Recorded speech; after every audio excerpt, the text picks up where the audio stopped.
Hello, hello, hello. Welcome to the Comeback Sports Podcast. I'm your host, AJ, and this is Season 2, Episode 6. We got a jam-packed filled episode as usual. We'll be talking about the NBA trade deadline with the Bulls, what are their struggles this season, Andy Dalton being signed to the Bears, March Madness with our Final Four predictions, along with some changes to the college football players I think would be beneficial. And now for your quote of the week. It's not about how much money you make. The question is, are you educated enough to keep it? So, Brian, what does that quote mean to you? So I like how you chose a Shaq quote. Love a Shaq quote. It's Dr. Shaq now. Dr. Shaq, you're right. Police officer Shaq, Dr. Shaq, basketball great Shaq. But no, to me, it's not about how much money you make. It's the question, are you educated enough to keep it? It means two different things for me. One, at least for myself, is anyone can make money. Like money's not that difficult to obtain. Keeping it's much more difficult than obtaining it. So I look at myself and it's what am I doing to grow that money? Because money, we always talk about, passive income and making money when you sleep outside of your 9-to-5 paycheck. Yeah, I can go ahead and make those paychecks, but if I'm putting those immediately to bills, what am I actually doing? So what am I doing in my own life to grow that money that I do obtain? And then also I think Shaq makes a good point. The question is, are you educated enough to keep it? I don't know if financial education is actually that good in America. I feel like we should be teaching kids in elementary, middle school, high school how to balance a checkbook and how to, manage finances and bank accounts and stuff like that. So the education aspect of financial literacy should probably be improved in America. And I think Shaq, when he says, are you educated enough to keep it? I don't think enough people are educated enough on how to keep it. I 100% agree with you, man. I think this kind of quote came to Shaq because, for somebody that don't know, Shaq has a doctorate in education. And what I've learned is that he used to be bad with his money when he first came to NBA.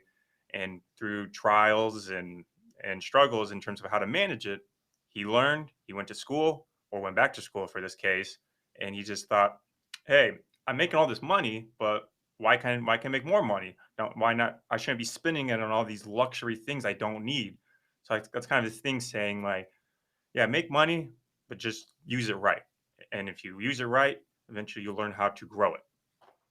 Yeah, you see that a lot with athletes, right? Athletes they get to the league and they as they say they get the bag or they get the check and then they squander it because they've just gotten so much money and then next thing you know they're giving some away to friends and to family and before you know it all their money's gone. I mean that happened to Trent Richardson. All right. Yeah, Trent Richardson got his first check when he came to the Browns and I think he said within like a year he lost his entire like signing bonus because he just kept giving money to people from his hometown that were asking, people putting hands out and stuff like that. Yeah, financial education is huge. I think Dr. Shaq is right when it says, what are you educated enough to keep it? That's true. That's very true. Do you know how big that bonus was, by the way? I mean, he was the third overall pick, and that was 2012. No, maybe later, 2013, 2014. So I mean, it was probably like somewhere between 20 and $26 million signing bonus off his rookie deal, something in that ballpark. Damn, it's a lot of money, right? That's a lot of money to distribute. Yeah. So those of you who don't know, Brian is a good friend of mine. We actually work together at the digital ad agency that me and Raj work at. So Brian, obviously you know so much about sports. That's why I brought you in this show. So what have you been up to? How you doing? I'm doing well, AJ. I want to say first off, I appreciate you having me on. I'm pleasure. excited to be on. Like AJ said, my name is Brian. AJ and I work together at UTech. I run the Urban Matter digital media brand that falls under UTech's purview. So I'm actually, in terms of content creation, this is kind of my wheelhouse. And I have 2 podcasts of my own through Urban Matter that are up and running here. So yeah, we're excited to. I'm excited to be on here, talk a little Chicago sports, talk a little college sports. It's March, so like this is the greatest in my mind, the greatest sports month in the entire calendar year. So I'm excited. In my free time, I've just been watching and studying sports, getting mad at the Bears, getting mad at the Bulls. I'm a Cubs fan, so I'm mad at the Cubs. I'm just mad. I'm just mad, and you know what? You guys are going to hear it here today. So. Oh yeah, I 100% agree with you. March is definitely one of the best month of sports because you mentioned you got March Madness, the trade deadline, and it's the final, it's the last stretch of the NBA. So You have it's kind of free agency in the NFL, and then hmm the unsung hero, baseball starts up. And I know that oh, baseball's such a long grind that people tend to care only when the fall comes around and you got the playoffs. But you know, it's a mark of a new season in professional sports. So there's something to get excited about no matter what. exactly. So starting with the NBA, the trade deadline is coming up March 25th. What kind of moves do you see the Chicago Bulls making? That's a good question because the Bulls are 18-21 as of recording this, and it's coming off a bad loss against the Spurs Mm, last night. The Bulls really are in a position where they can be buyers or they can be sellers. Um, and depending on who you talk to, I think you'll get a different answer. Talking to me, I think the Bulls should be buyers. Reason for is they haven't made the playoffs in 4 years. They haven't made the playoffs since Jimmy Butler was traded. Um, and they're in a position where the East is it's a reachable conference to make the playoffs and get like a 5 or a 6 seed for this Bulls team as it's currently constructed. However, if you're looking past this year, the Bulls aren't winning a championship this year. And mm, they're probably not winning a championship or contending for a championship for another 2 or 3 if they can make the right moves. And I think this offseason or this free agency or trade deadline, sorry, could be that first step to really making some of those moves. They've drafted well the past couple years. Kobe White, Wendell Carter, Lauri Markkanen. Um, they've got complementary pieces in terms of veterans like Garrett Temple, Thaddeus Young, who have been playing really well. And then obviously you have Zach LaVine, who is just an absolute superstar at this point. I think the Bulls should be buyers, and I think they should go out and get themselves a player in the backcourt that can complement Zach LaVine and try to put a tandem of two, maybe not superstars, because you're not going to get a tandem of Paul George and Kawhi Leonard. You're not going to get a LeBron James and Anthony Davis, obviously. But I think you can go out and get Alonzo Ball or get a Victor Oladipo to complement Zach LaVine, and you don't have two superstars, but you have two all stars on your team at that point. And I don't think anybody's good enough to make a run in this NBA without two all stars on their team. And I just don't see that in White or Wendell Carter Jr. or Lauri Markkanen. And the Bulls have an opportunity to go get one of those this trade deadline. oh yeah. Uh, I kind of see an opportunity with Minnesota. They can get like D'Angelo Russell or Carl Anthony Towns, but it's the elephant in the room is Laurie is probably 90%.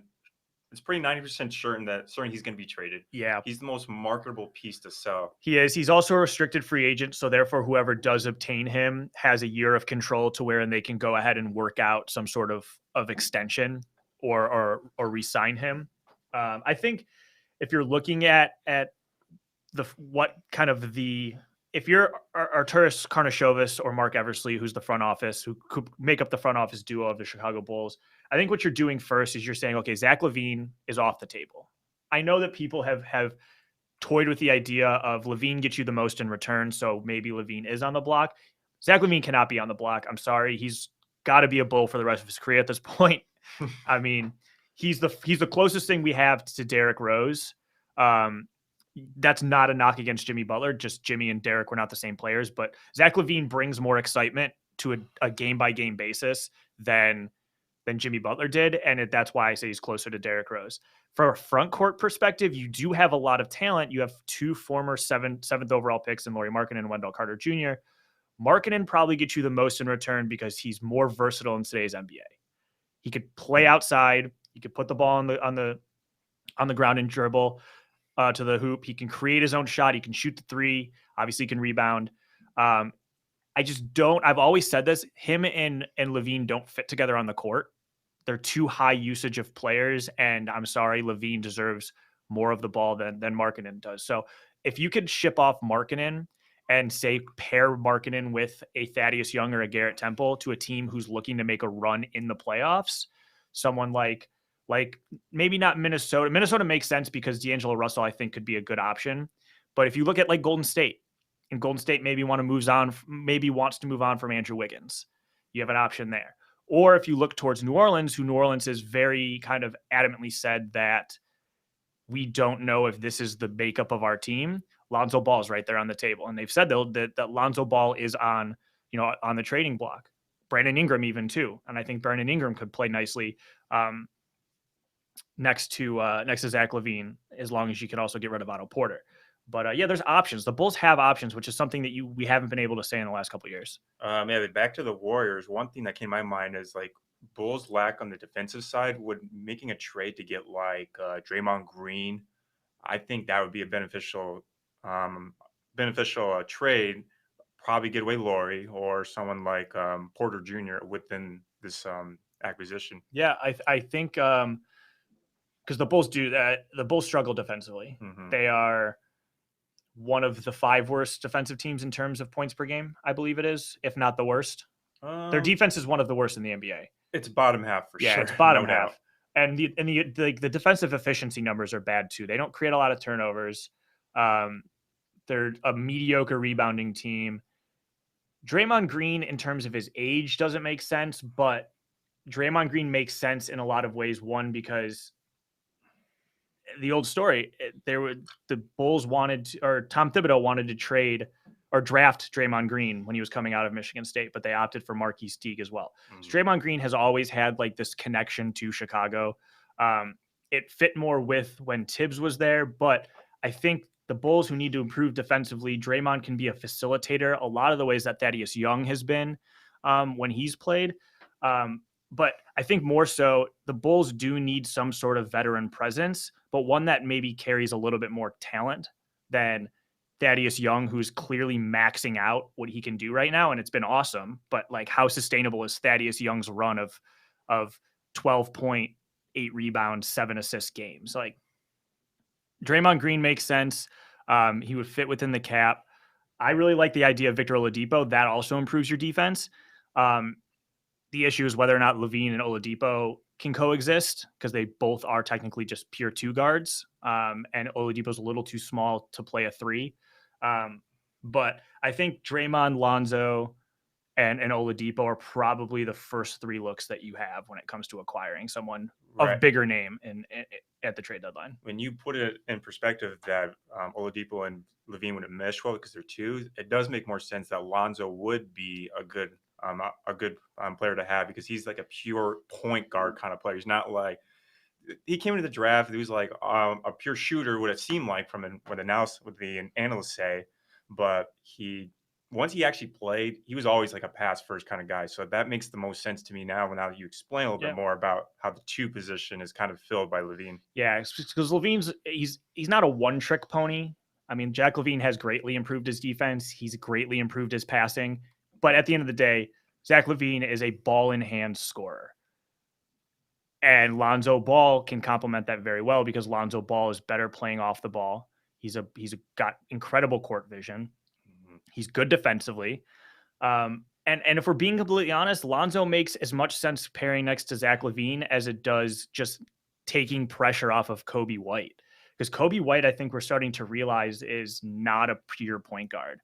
He's not a great passer. He doesn't have a huge basketball IQ when it comes to running an offense. He's talented. I love watching him shoot.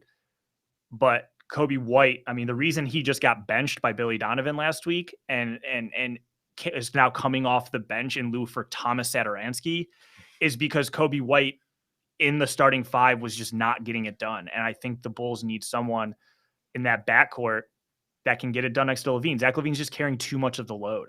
Yeah, I think Bulls really need is a big man, like a true big man, like someone like Andre Drummond or like Al Horford. Al Horford, Nikola Vucevic Yes, out I of agree. Orlando. Hmm. That price tag will probably be way too high, but I mean, he would fit perfectly with Billy Donovan's offense. Drummond, I always had a love-hate relationship with Andre Drummond. Like, obviously, the rebounding numbers don't lie. I mean, he's an absolute vacuum, but that's like all he can do. Right. The Bulls need it. Like, Wendell Carter Jr. is improving as a rebounder, but again, can't stay on the court because he fouls too much. Lauri Markkanen not strong enough sometimes on the defensive end. He's just not very aggressive. He's not. He's a passive basketball player, and I mean that works as a complementary piece. But if you're going to have him be your number 2 option on offense, like it just doesn't work. Yeah. So and just to make sure people know, I am a big Laurie fan. I've said it many times. you wore a jersey to the office the other day. Of course, he's my homie. I got to back him up. It was his first day back from his injury. So I just got to hype him up as much as I could. So with all love and respect, if Lori, if you're watching this, homie, I believe in you, man. The Bulls may not be the fit for you, but I'll still root for you. I loved the pick. Obviously, that pick came from the Jimmy Butler trade. Yeah. And when we took Markkanen, I liked it. I like Lauri Markkanen as a player. Sometimes good players just don't fit in their first home. It happens. You've seen it time and time again. So Exactly. look at Julius Randle. Julius Randle was an all-star this year for the Knicks.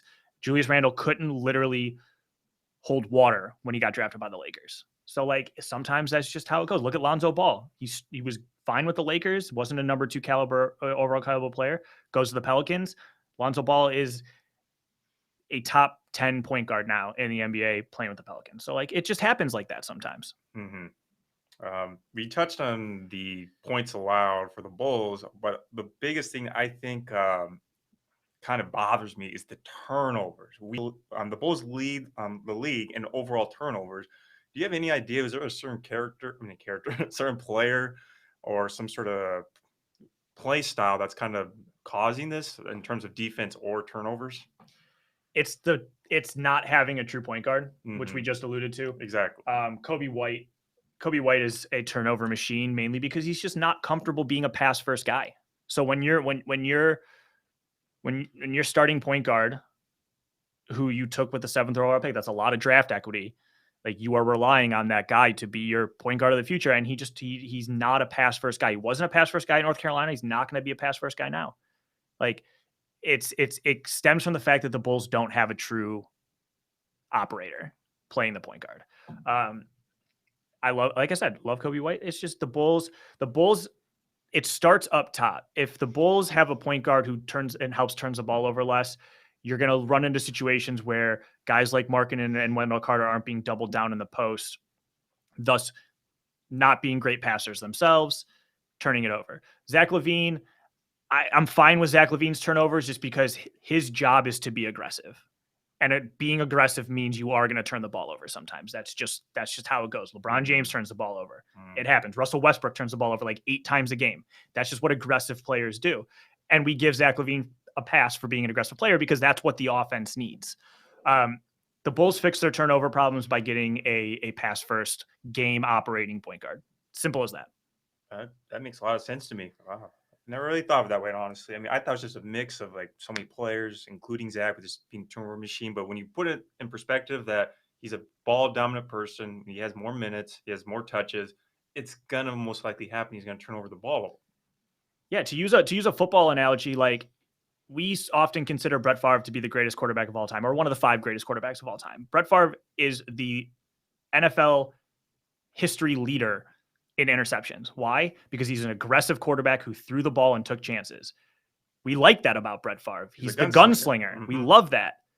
But when you do that, you're going to turn the ball over. It's just the name of the game. It happens. So not saying that Zach LaVine is Brett Favre, but I'm saying, you draw from the same storyline there, wherein you have a guy whose job is to be aggressive. He's going to turn the ball over. I mean, being aggressive is better than being passive. So 100%, especially in today's NBA. Exactly. Can't be passive. Exactly. So transitioning over to another Chicago team, Brian here is one of the biggest Bears fans. Personally, I'm a Packers fan. That's just how it is. So Brian, Andy Dalton is expected to sign a 1-year deal with the Bears. After seeing all the hype about the Bears getting Deshaun Watson or Russell Wilson, what are your thoughts on this? It's a letdown, and that's not Andy Dalton's fault. Andy Dalton's just here. He's a quarterback in the NFL, and he's latching on to his next team. I think it's par for the course when it comes to the Bears organization, where fans get a little overly optimistic because we expect more out of our front office and team than they're actually like willing or capable of delivering on. So to me, getting Russell Wilson never made sense. Mainly because I just never bought into the fact that the Seahawks were actually going to trade him. Mm-hmm. The Bears put together a good offer. They put together an offer of 3 first-round picks, 2 third-round picks, and 2 starters. We don't know officially, but I would venture a guess that those 2 starters were either Khalil Mack or Kyle Fuller with Nick Foles.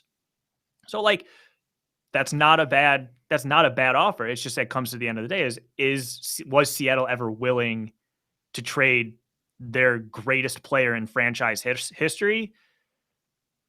And the answer was no. It never wasn't. It never made any sense. It never did because they don't have the future yet. Exactly. So that requires Seattle to go through a complete rebuild with a head coach who's 70.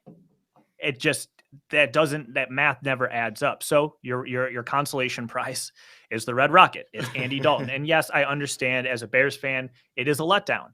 I'm here to give Andy Dalton his opportunity after last year and the couple years before that. Like, nothing can be as bad as the Mitchell Trubisky, Nick Foles debacle.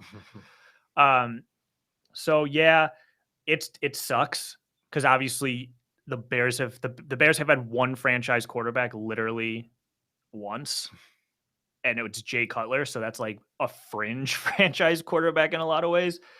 But I think it's more of a testament to the front office just not being able to deliver on things that they promise. Yeah, I thought it was disrespectful to fans, so I apologize on their behalf. But Yeah. yeah, you're right. Dalton's a nice guy, great character, good work ethic, but he can't. Five-time Pro Bowler. It's not like the dude has never done anything in Right. the NFL. But like his game does not translate to what's happening now. The new wave of talent is just all quarterbacks are mobile now, and he just doesn't have those skills. His arm strength has never been that good, so he getting the ball down the field. Like Nick Foles has a stronger arm. They're both about the same when it comes to accuracy, but he doesn't have the ability to escape pockets. Doesn't have the ability to be mobile, which with the Bears' offensive line is pretty necessary. I think if you were going to say the one reason why Trubisky should have been the starter last season is because he at least was able to extend plays with his feet when he needed to. Foles is a statue. Dalton's a little bit more like a statue than he is able to, extend stuff. And I think it's very disheartening to know that you're about to go from Nick Foles and that struggle to basically like the same player, just in a different jersey. Right. So today is Thursday, the 18th, and Mitchell Trubisky just signed with the Bills. And now I kind of think of it, I think this acquisition of Andy Dalton is some sort of trade piece where they could trade one of their quarterbacks away and then use it to move up in the draft to get like either a quarterback of the future or at least an offensive line piece. So I put together my little Bears GM checklist. So okay, go ahead. If I were to put the Ryan Pace hat on, first thing I would do is retire. I'm going to go ahead and just say that up front.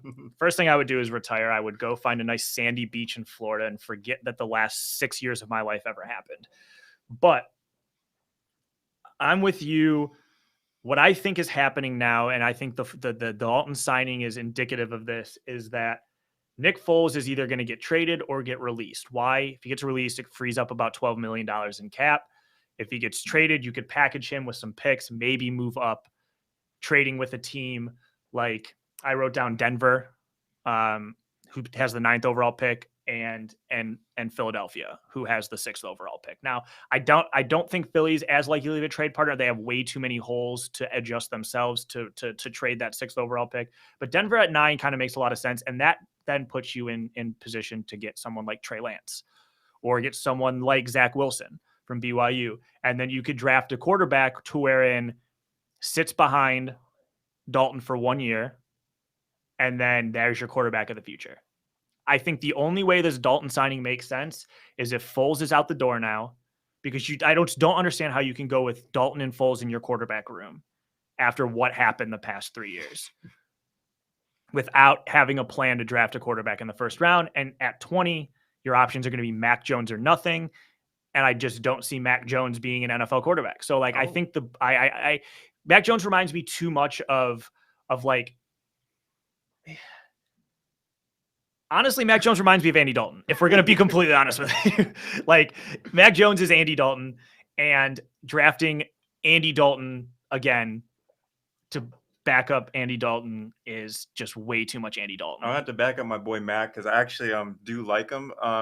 You're right. He's nothing exceptional. He's not He's not going to be someone that's going to be I a think he's Hall of yeah. Famer, in my opinion. I think he's a career backup. He's got a career in the NFL. I just don't see him as being a frontline But starter. here's what I like about Mac Jones versus all these other quarterbacks. He has very good decision-making skills, which will get you very far, believe it or not. Because I've seen plenty of gunslinger players like Fizz out. Carson Wentz. Like he makes terrible Yeah, decisions, they fizz out. and he's just not where he was at before. My only gripe with Mac Jones, and we don't got to go too far down with it, Right. is at Alabama, being at a program like Alabama, averaging 48 points a game, most prolific offense in the history of the sport. True.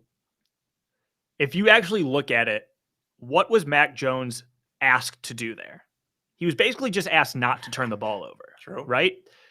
And yeah, there's some to be said. Like he was in a Heisman conversation. Like it's not like Mac Jones isn't a talented quarterback. Like I said, he's got a career in the NFL. I just don't know if it's as a frontline starter because I think when we look at Mac Jones and the numbers he put up, like those are numbers he put up with arguably the greatest receiving core that college football has ever seen. Man. Plus a running back who's going to be a starter in the NFL, an offensive line who's got 3 first-round draft picks. Like, don't knock the guy because of what's around him. Obviously, he still had to perform himself. But at the end of the day, when it comes to like learning an offense, executing an offense as what a quarterback is supposed to do, I question how much he was asked to do at Alabama. Therefore, how much of that is going to translate when he has to start doing it at the NFL level. Right. To kind of put in perspective, you're right. No doubt, Alabama's offense, one of the greatest offenses I've ever seen in college football. Yeah. Kind of think about it, though, he did outplay Bryce Love. Yeah. Is it Bryce Love? No. God, what was his name? Bryce Young? The other Alabama quarterback. Yeah, and he was one of the top recruits. I mean, that kind of has to speak for something. It does. He did outplay him. It was Young. Yeah, it was Young. Bryce Young. Bryce Young. Yeah, you're right. Yeah, he was one of the overall top recruits in the country of his recruiting class. So it does speak for something, in my opinion. But you're right. And Paul Tyson, who's Bear Bryant's like grandson. Oh. So if you beat out Bear Bryant's grandson at Alabama for a starting job, like you're right, you have to be pretty decent. Maybe a lot of it to do with seniority. Maybe Nick just has a favoritism to him because he's been so loyal to the program. But I'm rooting for Mac. I don't think he's going to be, as I mentioned, like a Hall of Fame kind of quarterback in his career. He has limited skill sets, but I like his decision making, and I think he'd be an asset for a team. He's got Eli Manning vibes. I'll say that. He's got Eli Manning vibes, which I'll say Eli Manning vibes on the field. That's a 2-time Super Bowl champion. If you give him weapons, Eli can do something. Exactly. Yeah, I think the Bears' checklist priority needs to be figuring out what the long-term plan is at quarterback. Obviously, I'm sure they're starting to explore ways of moving up from 20 into the top 10 for that. But also the wide receiver position and the offensive line position. The Allen Robinson contract has to get done, or just literally let the dude be a free agent at this point. Like, I can't do it anymore. But also, again, like AJ said, this is Thursday, the 18th. Supposedly, the front office, aka Nagy and Pace, met with Kenny Golladay last night. Oh yeah, I did hear about that as a potential option. So Kenny Golladay, Chicago kid, went to Northern Illinois University. There's an opportunity there, maybe as either a number 2, or if the A-Rob thing blows up, which it looks like it might, he's your number 1 wide receiver. Oh, there you go. I like Kenny Golladay. He deserves to be away from the Lions as far as possible. Who was it? That was like dissing on like what was it? Jared Goff. Like, oh, we got an upgrade. Michael Brockers, and then he got traded to the Lions. Yeah, Michael Brockers. He was talking shit about his old quarterback Jared Goff, saying that Matthew Stafford's an upgrade. And then literally the next day, the Rams traded him to the Lions, wherein that's where Jared Goff is now. So that's going to be weird. That's going to be very awkward. It's going to be an awkward conversation between them. So let's take a quick break right now. When we get back, we'll be talking about March Madness. So stick around.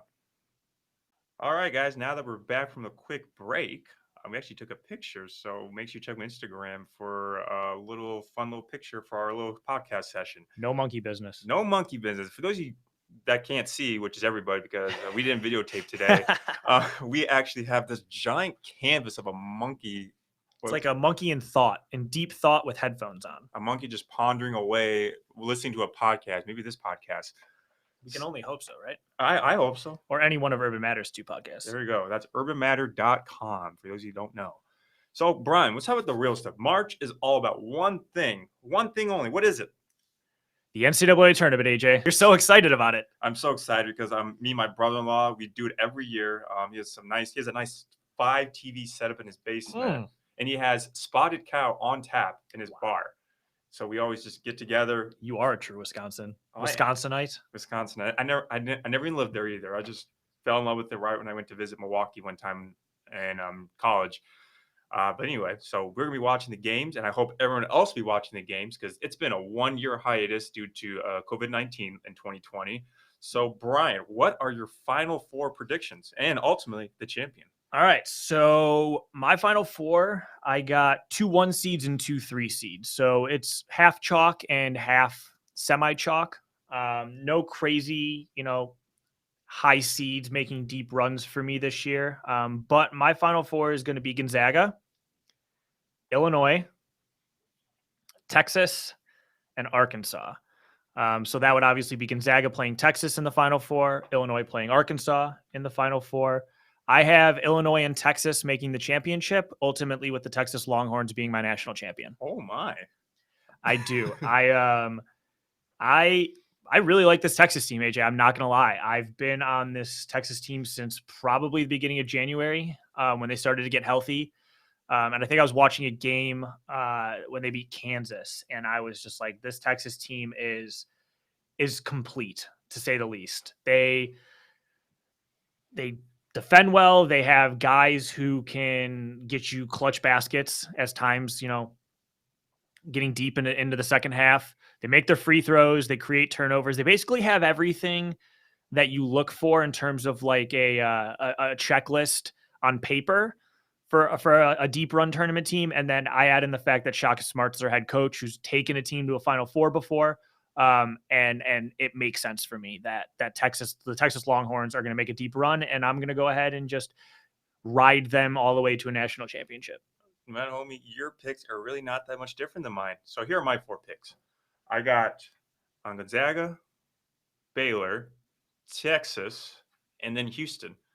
So I like your pick on Texas. Deep in the heart of Texas there for you, AJ. 3 teams from the state of Texas. I did not notice that till now. Hey, they're good, so it's not even like it's an anomaly. Those are 3 talented basketball teams. Right. And before I jump into Texas again, my championship team will be. Let's see what we got here. I got Gonzaga beating Houston, 90-74. Nice little non like blue blood Power 5 conference national championship. I think college basketball could use something like that. I like that. Yeah, I'm just going my gut, man. But back to Texas, I did pick Texas over Michigan because I just don't. Michigan's gonna get far, but I just don't see.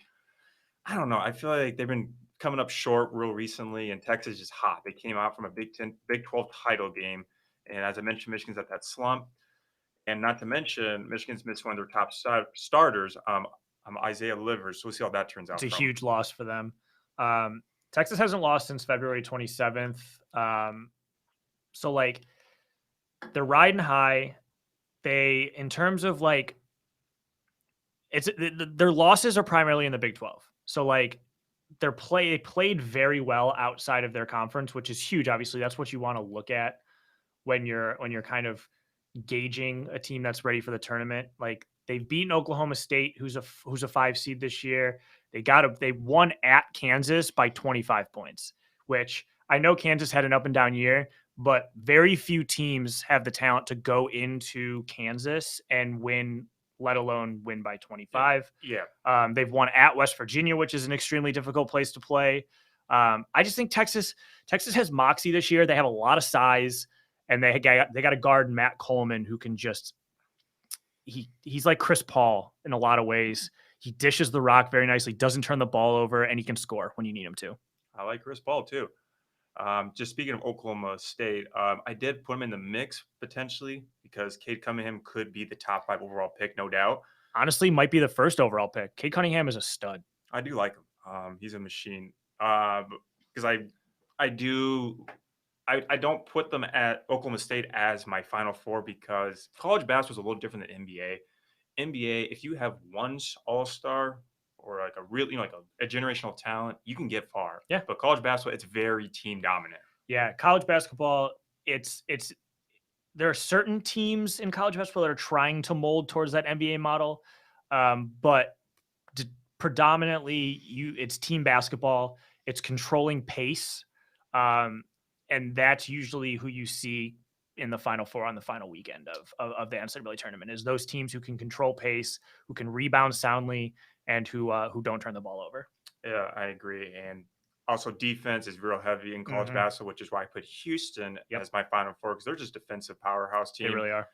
Sure, the competition may not be as fierce compared to the other three in the Final Four, but the consistency is important. Illinois was a good pick, in my opinion, for the Midwest, but I just seen too many close games, especially against Wisco. I mean, Wisco's kind of been a disappointment, in my opinion. They haven't really solidified a really strong resume in terms of their wins. I mean, they can't beat Iowa or any of these big powerhouse teams like Michigan. So Yeah. yeah, that's why I put Houston as in my mix at No, least. I like Houston. I have Illinois beating Houston in my Elite Eight, so it's not like I like both teams, and it's a matchup that if it gets to that Elite Eight with that matchup, it's gonna be a slugfest game. Um, there's Illinois. I'm drinking the Kool Aid on them. I'm from Illinois. I'm from Chicago, but I'm certainly no Illini fan by any means. But I mean, I watched that team, and like Io DeSumo is an absolute stud. Um, Kofi Coburn down low is a truck. Yeah. Like Illinois is good because Ao DeSumo is probably the Naismith Player of the Year this year, and then if you take him away, it's like you said with Cade Cunningham, it's team dominant. So you take Cade Cunningham away, and Oklahoma State's likely to struggle. You take Ao away from Illinois, and they can still hum because they still have so much talent around him that they're also very well coached. And Brad Underwood, who has tournament pedigree himself, when he was at Stephen F. Austin, they made a couple upsets during his tenure there. So like Illinois has a lot of the pieces you're looking for. They are streaky, like you said. They do play to a lot of close games, especially when they don't need to. I think a good example of that is the tournament, the Big Ten final, where they probably should have put Illinois away with about 5 minutes left in the second half, and it ended up going to overtime. Oh, I mean Ohio State. Ohio State, Yeah, yeah. I did watch that one. So Illinois is certainly not a perfect team. I think Gonzaga in a lot of ways is a perfect team. They're perfectly built for a national championship run. But then again, it is Gonzaga, and we have seen time and time again they get a 1 seed and they end up fizzling out in the Sweet 16. So Yeah, that's certainly a possibility too. yeah. Gonzaga is the best team in college basketball. Plain and simple, you can't overthink it. They are. It's not close. They're probably gonna have an undefeated season for the first time since I think the 1975-76 Indiana Hoosiers. Their Sounds path right. is That pretty. sounds right. Yeah. Yeah, their path is pretty easy too, in my opinion. But there's only one team I would be concerned about. And it's Bill Self and the Kansas Jayhawks. Yeah. That's a program that even in down years, like or mediocre years, I guess Kansas never really has a down year. They're always dangerous when it comes to March. You have to remember Kansas kind of had a down year this year because that's when he canceled games due to COVID. Mm-hmm. And did you know that Bill Self, since going to Kansas, he's been to 17 tournament appearances, and 10 of the 17 he's gone to the Sweet 16. Yeah, That's a pretty good resume. That's an incredible resume, and they have a national championship, obviously. The infamous Mario Chalmers year against Derrick Rose Memphis team. But like, yeah, Bill Self in the tournament is someone you don't write off. I saw some people having them, being second round exits or whatnot, and I have them facing off against Iowa in the Sweet 16. I think that's going to be an extremely high scoring affair. Oh, yeah. I have Iowa narrowly winning that game in my bracket. But again, it's just like we said with Illinois and Houston. If it gets to that, it's going to be anyone's game because I think both teams are capable of putting on a show and advancing. Did you have Kansas beating Iowa? No, I have Iowa beating Kansas. Okay. Same reason why I like a team like Texas is because when you get to a point in the game where you need a bucket or you need to rely on one guy, way Texas can rely on Coleman, Iowa can go ahead and rely on Luka Garza. And I think in the NCAA tournament, when you have 3 minutes on the clock and it's a 2-point game, like you need that guy, and Iowa has that guy in that moment. But if Iowa and Kansas play, it's going to be a one basket, one possession game. It's going to be probably one of the better games of the tournament. Yeah, I agree with you on that. I did have Kansas beating Iowa. It was a real tough call, honestly. Yeah, Like, it's a coin flip. right, I kind of went with my gut because Brian, you may know I went to Iowa State, so I just grew up hating Iowa. So I just That's like I'll go understandable. with my heart. I'll go with my gut. I like Luka Garza. He's definitely a powerhouse player. Probably the best player. He probably will win AP Player of the Year. I think he already. No, he didn't win No, it. he hasn't won yet. Not his one yet. He's in the final. He's one of the finalists for it though. I think he'll win it. He's just put on a show. We'll just see what happens. But kind of transition to Baylor. You didn't put Baylor in your Final Four, did you? I did not. How I have come? Baylor in my Elite Eight. I do have Baylor in my Elite Eight. But I don't like how Baylor finished the season. Baylor finished the season kind of sputtering. Lost to Oklahoma State in the Big Ten tournament. I believe they had a loss the last week of the regular season too, or sorry, Big 12 tournament, not Big 10 tournament. They lost to Oklahoma State in the Big 12 tournament. They lost by double digits. The game before in the Big 12 tournament, they played a Kansas State team who earlier lost to a team that was like Prairie View A&T or something like that, and they lost at Kansas State. But now Baylor only beats them by 4 points at home. Baylor, the last kind of 2 weeks of the season has been just so inconsistent, beating teams that they should beat by double digits by one basket, giving up 90 points to West Virginia. They lost to Oklahoma State. They lost to Kansas. I don't know if I like the way Baylor's trending right now. Obviously, they're going to win their first weekend. If they do, they got North Carolina and Wisconsin, the winner of that coming next. I don't think Carolina and Wisconsin this year have the firepower to beat Baylor. If they do that, then I'm pretty sure they get either a Purdue or a Villanova team, both of which who are good, but Villanova's without their best player, Connor Gillespie. Oh shit, I did not know that. Torn MCL, he's going to miss the tournament. Oh shoot. And then Purdue's big, but Purdue sometimes goes through these stretches where they go like 6 minutes without making a basket. So like I think Baylor's road to the Elite Eight is really good. But then if they get to the Elite Eight and they got to play, in my opinion, I think it's going to be Arkansas. A lot of people think it'll be Ohio State. West Virginia's also there. I think that's where, or not West Virginia, whoever the 3 seed is in that, region. The South? Yeah. The 3 seed is Arkansas. It's Arkansas. And who's the 6 seed in that region? Oh, Texas Tech. Texas Tech. So another Big 12 team. Texas Tech, obviously, the last time we played an NCAA tournament, Texas Tech was in the national championship. Texas Tech's still a talented team. I think the bottom half of that region is where Baylor gets some trouble. And I think that Arkansas, just with their style of play and pace of play, can give Baylor some trouble. And I think that's where they slip up at. Yeah, that's some pretty good thoughts. Just to kind of pay homage to Brian's school, Mizzou's playing Oklahoma, and those are Mizzou is 9, Oklahoma's 8.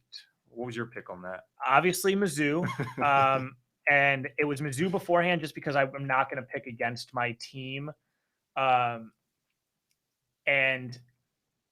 I believe Oklahoma was slightly favored, but since the bracket came out, Oklahoma's, I think it's their second plus player, a guy named Davion Harmon. Davion Harmon's going to miss the game because of COVID. So Oklahoma's streaky team in their own right. Mizzou, don't get me wrong, Mizzou is not a great basketball team.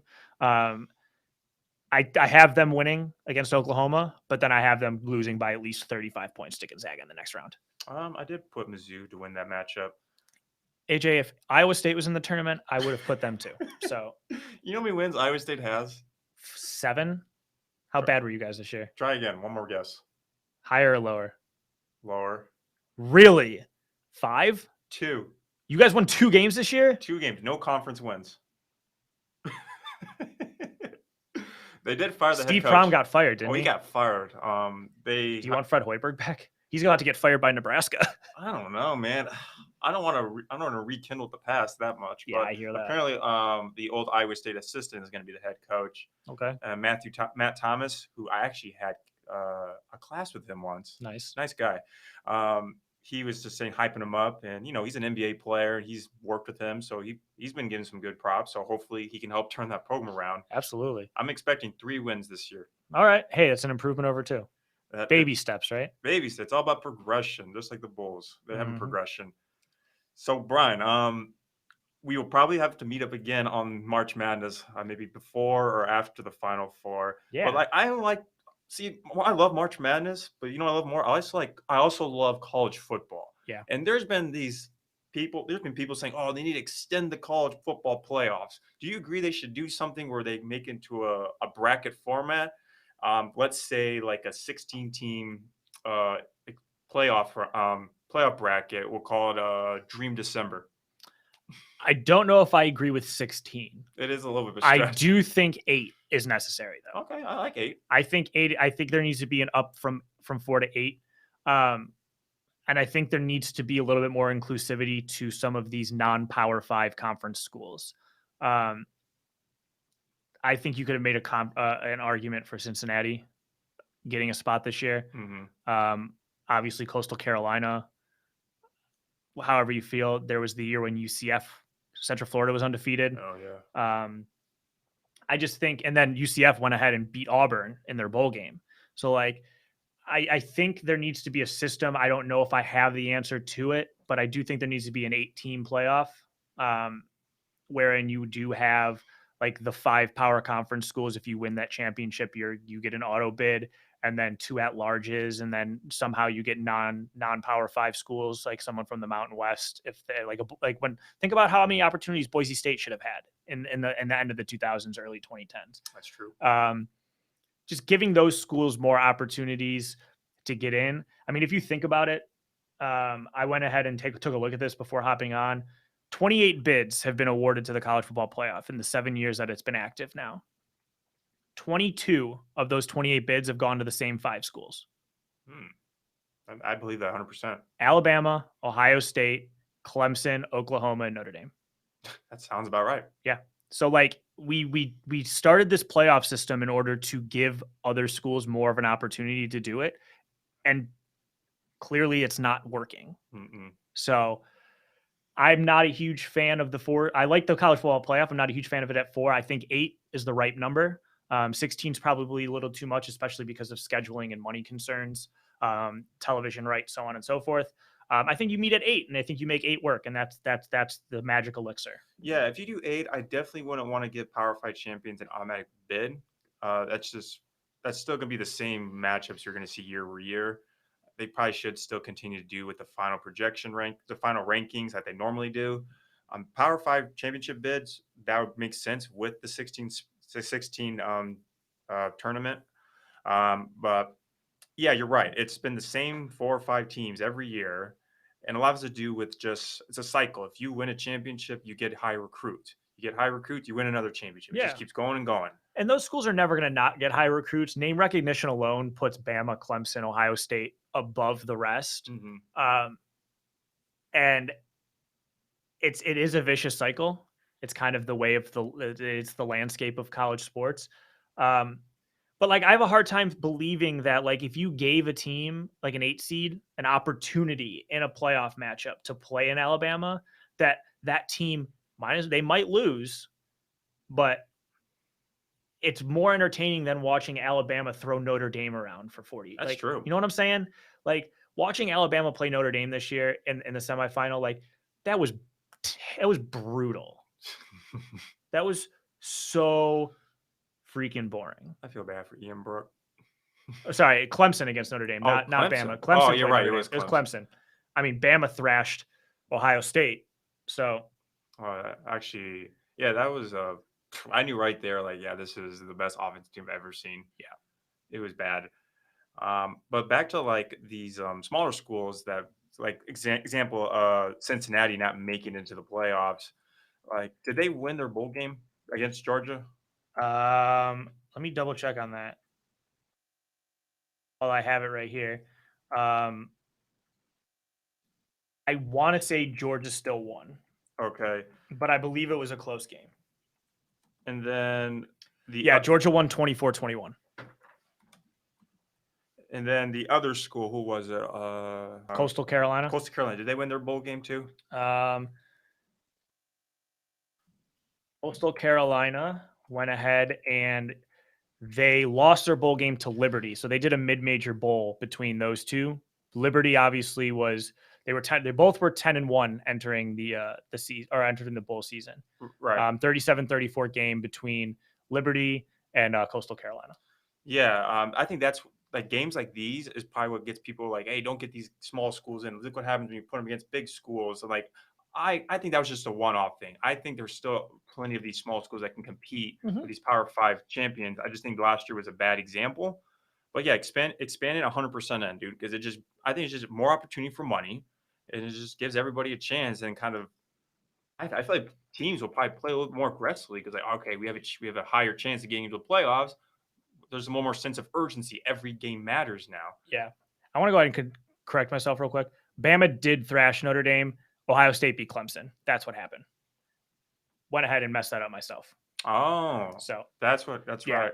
Bama's thrashed Notre Dame, and then Ohio State beat Clemson, and then Bama thrashed Ohio State in the national I championship. gotcha. Um, Okay. I was thinking on the fly. Obviously, I was a little removed from college football's last season. I'm now on to college basketball, but there we are to make sure we don't cheat the listeners out of bad information. That's all right. It happens. But like kind of going off topic. So now that like Trevor Lawrence, Justin Fields, like the big names of college football are gone, who's going to be the next wave of quarterbacks that's going to be the spotlight for college football? I like Wilson, who's coming out of BYU. Like there are smaller quarterbacks coming out as well, but guys who are in line next year to like just take the next step. Give me Spencer Rattler. Yeah, I like Give me him. Spencer Rattler at Oklahoma.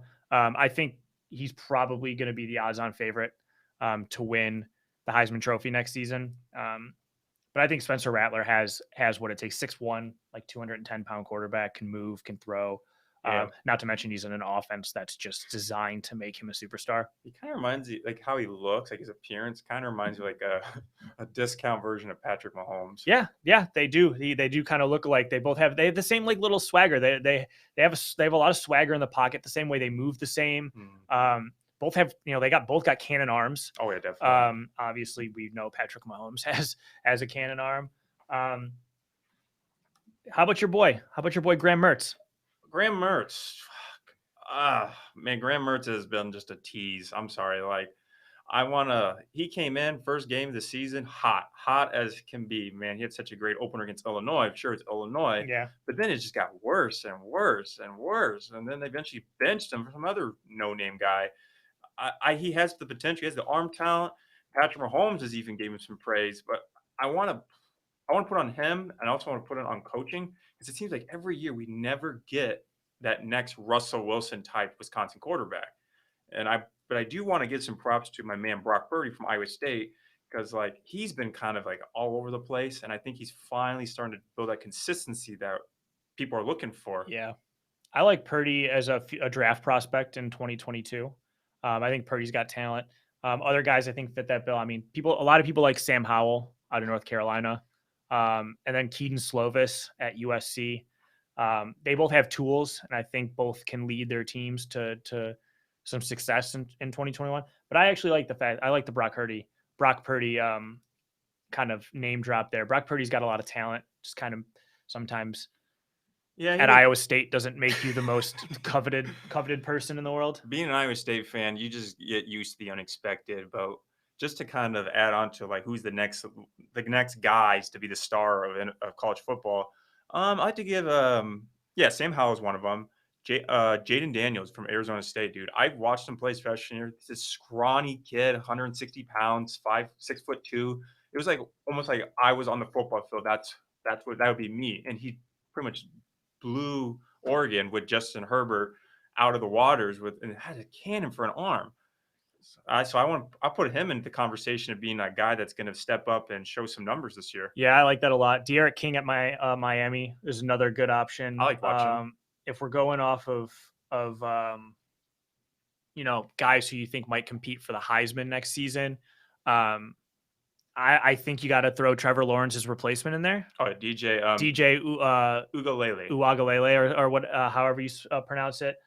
And then, I mean, I know he's not a quarterback, but what about your guy Brees Hall? Hey, Brees Hall's a good dude. I mean, he's a bad dude. He can put some numbers up. I mean, I liked him. I have a nickname for him. He's Brees Hall, the Hall monitor. I like that. I mean, that guy breaks You tackles. can't get past him unless you have your hall pass, Yep. dude. These guys don't have their hall They don't have passes. their hall passes. I like that. I'm going to rank my top 3 quarterbacks for 2021 in college football. Give me Spencer Rattler number 1.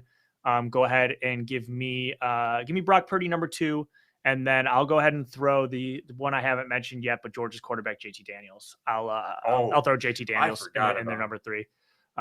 That's probably where my quarterback love lies in heading into the next college football season. Hey, I'll go with that. I agree with it.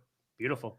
Well, Brian, that's really all I have for today. I mean, shoot, thanks for coming on, man. Appreciate it. I really appreciate you having me on. I obviously love any opportunity to talk about not only college sports, both basketball and football. And you give me a microphone to talk about my Bears and my Bulls, whether it be positive or negative.